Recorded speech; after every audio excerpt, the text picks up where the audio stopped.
The solution to your problem is not going to be found in the problem. It's not going to be found in there. You have to get out of the problem so that you can look at it, make an assessment, and you can assess how to solve the problem or whether you need to solve the problem or not. I mean, there's a lot of things in my life right now where I shrug my shoulders and go, okay, it's okay. Oh, someone's saying this. Okay, roger that. Like, carry on. No factor. Move on.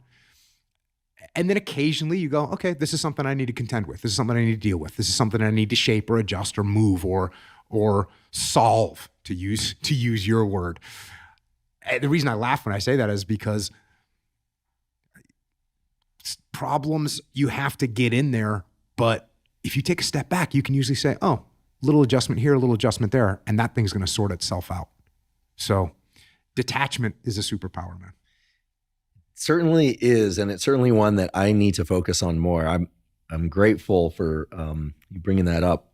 This is the biologist in me, but what is your process for engaging detachment or for disengaging?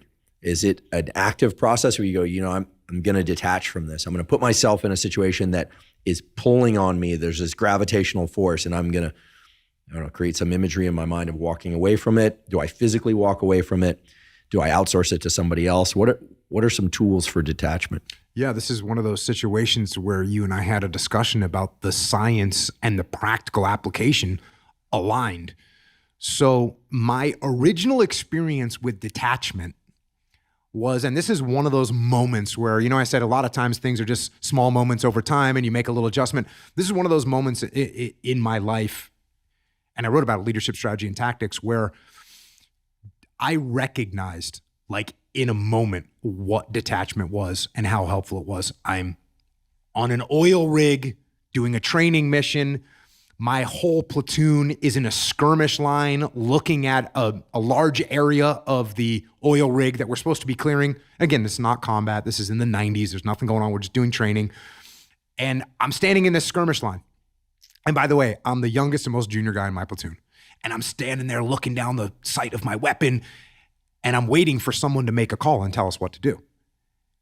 And I wait for 5 seconds, and I wait for 10 seconds, and I wait for 20 seconds, and no one's saying anything. And we're waiting for a leader in my platoon to make a call, to tell us what to do, to tell me what to do. And finally, after like 30 seconds, which seems like an eternity, I can't take it anymore. And so I take a step, like a 1 foot step, 12 inches. I take a step off the skirmish line. I look to my left, I look to my right, and what I see is every other guy in my platoon is staring down their weapon, staring down the sight of their weapon, which means their field of view is tiny. It's like a 20-degree field of view. You're looking down the scope of your weapon or the sight of your weapon, and that's how big their field of view is. And I'm looking and I'm thinking, oh, there's my platoon commander. He's looking down the scope, the sight of his weapon. There's my platoon chief. He's looking down the sight of his weapon. There's my leading petty officer. He's looking down the sight of his weapon. There's my assistant platoon commander. He's looking down so everyone in the platoon is looking down the sight of their weapon, which means they all have a very narrow field of vision. Well, when I take a step back and look to my left and look to my right, guess what kind of field of vision I got? I got a massive one. I can see the whole scene, and I can see exactly what it is we need to do. And at that moment, look, as a new guy, you need to keep your mouth shut. You don't say anything. And I'm thinking, well, but no one else is saying anything. So I muster up all the courage I can, and I open my mouth and I say, hold left, clear right, which is a basic tactical call. No, this is not a patent level genius maneuver. It's just a normal call to make in a situation that we were in. I say, hold left, clear right. And I'm expecting to get kind of slapped, told, shut up, new guy. But instead, everyone just repeats the call, hold left, clear right, hold left, clear right. And we execute the maneuver, and we finish the clearance of this oil rig. And we get done, we get to the top of the oil rig, which means we cleared the whole thing. We're on the helo deck at the top, and we go into a debrief. And now I'm expecting, okay, now I'm gonna get told, hey, what were you doing? You need to keep your mouth shut. And instead, the platoon chief goes, hey, Jocko, good call on the cellar deck down there. And I was kind of like, yeah, that's right. But then I thought to myself, hold on a second. Why, if I'm the youngest, most junior guy in this platoon, why was I able to see what we needed to do and make that call? Why did that just happen? And then I realized it was because I took a step back to use your term, I broadened my field of view, which allowed me to think more clearly. Because instead of being hyper-focused and narrowly focused, I broadened my range of vision. I took a breath before I made my call, right? I had to take a nice breath to speak clearly. And I realized that taking a step back and detaching, I got to see infinitely more than even the most experienced guys in my platoon. And I started doing it all the time. And I started doing it in land warfare. I started doing it in urban combat. I started doing it in all these tactical training scenarios. These are just training. This is the 90s. I started doing these training scenarios. And it always allowed me to see what we needed to do. And then I started doing it like when I was having conversations with people. I'm having a conversation with my platoon chief, and I can see that he's starting to turn a little red in the face, and we're about to argue about something. I said, oh, wait a second. I'm taking a step back, looking, going, he's getting mad right now, and he's the platoon chief. You better just de-escalate this thing real quick. And I'd say, hey, you know what, chief? That sounds good. Let me go relook at the plan or whatever.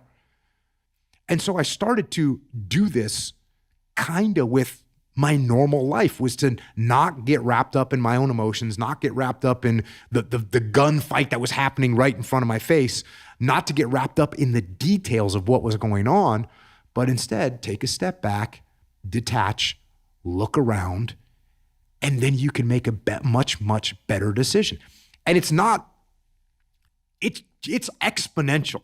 If you're looking down the sights of your weapon and you take a step back and you look around, it's exponential how much more you can see. Now listen, if you are the only person in a gunfight, it's gonna be harder for you to do that because you've gotta be focused on whatever you're shooting at. But when you have 16 guys or 20 guys, they're all looking in the same direction. It's very easy to be the guy that goes, I'm gonna take a step back, look around, make a call. So when you talk about the mechanics, when I teach this to people now, the mechanics of it, take a step back. Literally, you and I are at a meeting, there's a bunch of people, this starts to get a heated argument. I will literally push my chair back away from the table. Change my perspective, widen my field of view.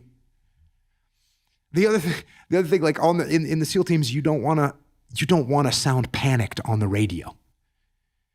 For a couple reasons. Number one, because when you panic on the radio, it's going to cause other people to panic. Number two, if you panic on the radio and you sound panicked, everyone's going to make fun of you. So, when you get back from the mission, everyone's going to go, yeah, you sounded like a baby out there.